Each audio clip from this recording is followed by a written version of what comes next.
Assalamualaikum warahmatullahi wabarakatuh. Pada minggu sebelumnya, kita sudah mempelajari tentang bagaimana cara menyiapkan data dan mengoperasikan Shazam. Pada video kali ini, kita akan mempelajari tentang regresi linier dengan teknik matrik,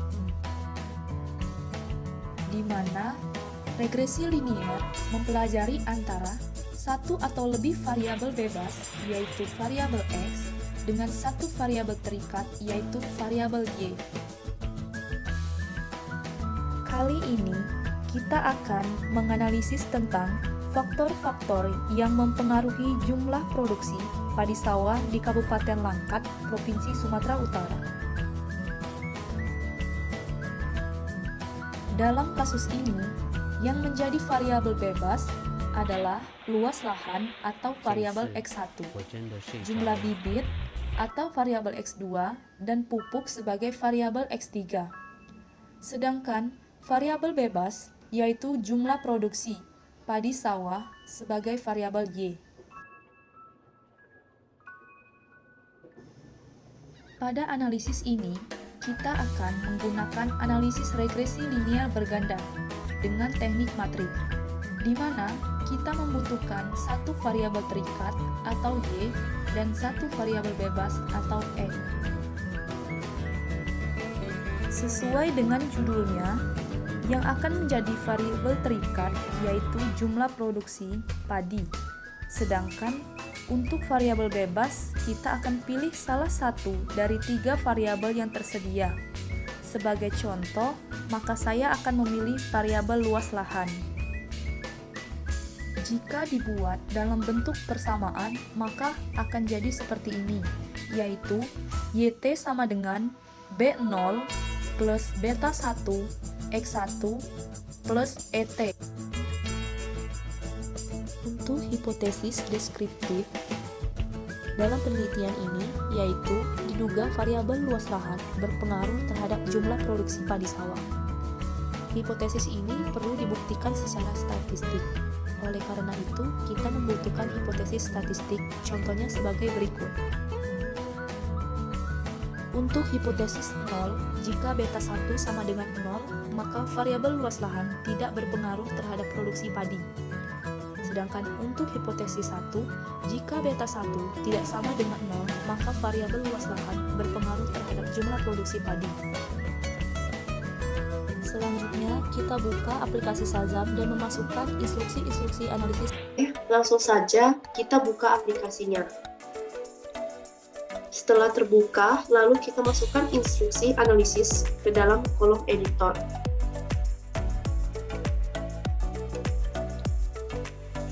Pertama, yang akan kita bahas adalah file 33. Instruksi ini menjelaskan kepada Shazam lokasi dan nama file yang akan kita analisis. Contohnya di sini, ekonometrika adalah nama lokasi tempatnya, dan data usaha tani adalah nama filenya. Untuk angka 33 ini, hanya pengkodean saja. Kalian juga bisa memilih angka lain mulai dari angka 11 sampai angka 49. Selanjutnya adalah instruksi sampel 180. Instruksi ini menjelaskan pada Shazam jumlah observasi yang akan kita analisis yaitu 1 sampai 80. Jika dalam penelitian teman-teman jumlah observasinya ada 50, maka instruksi yang ini bisa kita rubah menjadi 50. Instruksi selanjutnya adalah read dalam kurung 33 n yt x1t x2t x3t garis miring div. Instruksi ini menjelaskan kepada Shazam untuk membaca label data yang tersimpan sebagai nomor pengamatan kita beri n. Luas lahan x1t, bibit x2t, pupuk x3t, dan jumlah produksi yt. Yang perlu teman-teman perhatikan adalah posisi variabel dependennya atau YT dalam data yang telah teman-teman buat. Jika pada data tersebut variabel dependennya terletak di paling ujung, maka YT ini bisa kita pindahkan di sini.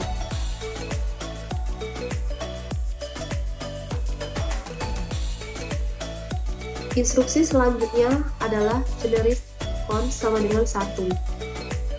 Instruksi ini memerintahkan Shazam untuk membuat 80 kali 1 vektor yang sama elemennya mempunyai nilai 1 titik dan vektor ini diberi nama const yang berfungsi sebagai konstanta. Matriks X sama dengan const garis X1T. Instruksi matriks berfungsi untuk membentuk suatu matriks yang diberi nama S dan mempunyai elemen-elemen const dan X1T. Selanjutnya adalah generate Y sama dengan YT. Instruksi ini membuat vektor Y yang sama dengan vektor YT. Dengan kata lain, instruksi ini memberi nama lain vektor Y dengan nama baru YT. Selanjutnya adalah matriks beta hat sama dengan INV dalam kurung X petik S tutup kurung bintang X petik Y. Instruksi ini menjelaskan pada Shazam untuk menghitung nilai beta dengan kuadrat terkecil. Selanjutnya adalah print beta hat. Instruksi ini memerintahkan kepada Shazam untuk menampilkan hasil estimasi yang telah kita hitung dengan instruksi sebelumnya. Selanjutnya adalah matriks E sama dengan Y dikurang X bintang beta hat. Instruksi ini memerintahkan kepada Shazam untuk menghitung nilai error term atau pada persamaan di atas tadi kita hitung nilai ET. Selanjutnya adalah matriks seek to hat sama dengan E petik E garis miring 78. Instruksi ini memerintahkan kepada Shazam untuk menghitung nilai top trophy kuadrat. Selanjutnya adalah print seek to hat. Instruksi ini memerintahkan kepada Shazam untuk mencetak hasil perhitungan top trophy kuadrat sesuai dengan instruksi di atas. Selanjutnya adalah matriks COPB sama dengan seek to hat bintang INV dalam kurung X petik X tutup kurung. Instruksi ini memerintahkan kepada Shazam untuk menghitung varian dan kovarian matriks beta. Selanjutnya adalah print COVB. Instruksi ini memerintahkan kepada Shazam untuk mencetak hasil perhitungan instruksi di atasnya. Selanjutnya adalah matriks teror sama dengan SQRT dalam kurung diap dalam kurung COVB tutup kurung 2 kali. Instruksi ini memerintahkan Shazam untuk menghitung akar atau SQRT dari elemen diagonal atau diap yang ada pada kovarian matriks atau COPB yang telah dihitung dengan perintah Shazam dan menyimpannya dalam vektor yang diberi nama steror.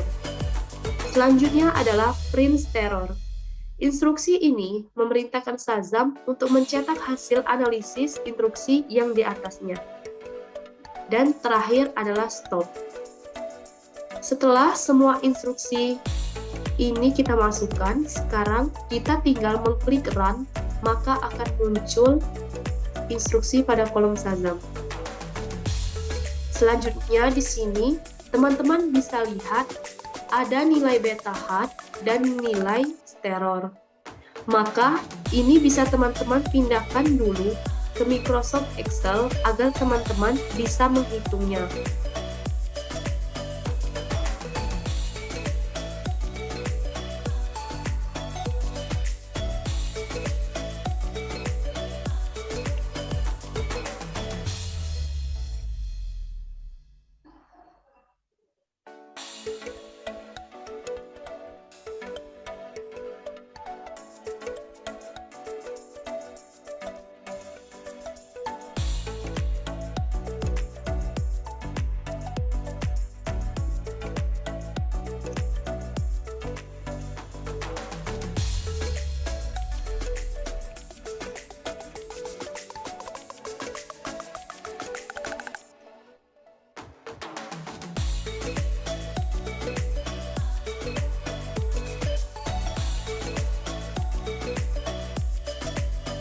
Dan jangan lupa di sini kita beri nama array.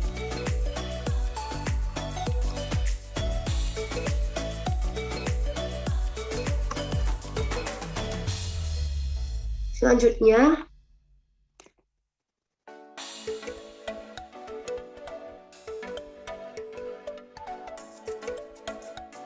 tadi kita sudah membuat sebuah hipotesis statistik yaitu HO dan H1.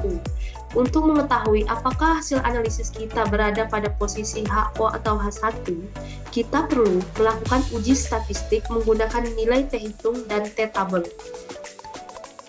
Untuk menghitung nilai T-hitung, maka kita tinggal bagikan nilai beta dengan standar errornya.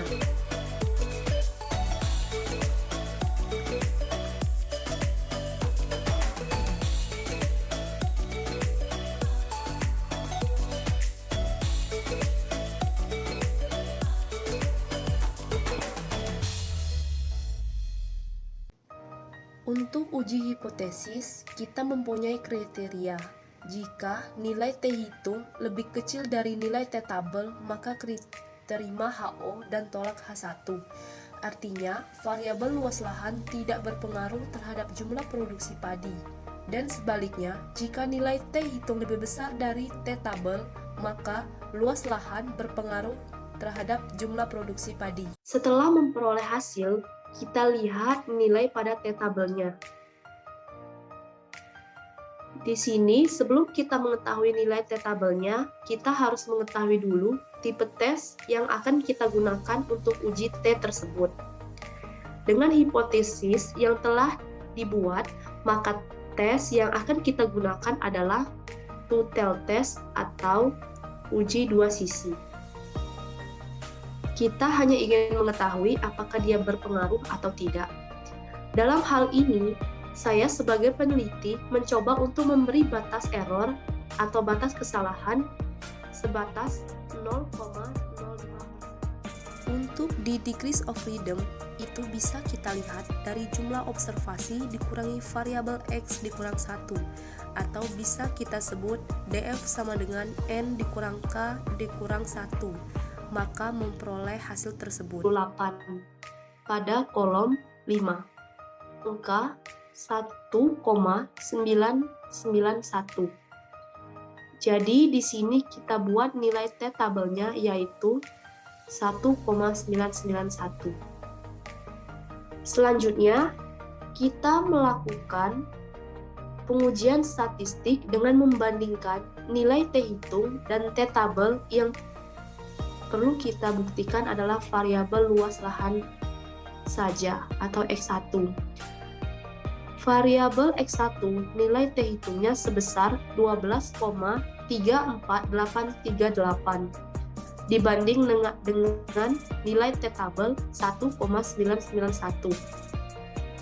Di sini bisa kita ketahui bahwa nilai T-hitung lebih besar daripada T-tabel, yang artinya kita tolak HO dan terima H1.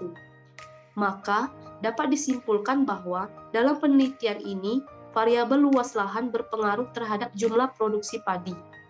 Sekarang, kita simpan terlebih dahulu hasil pekerjaan kita pada Microsoft Word. Untuk menyimpannya, bisa teman-teman blok instruksi di lembar editor, lalu di copy dan paste di Word.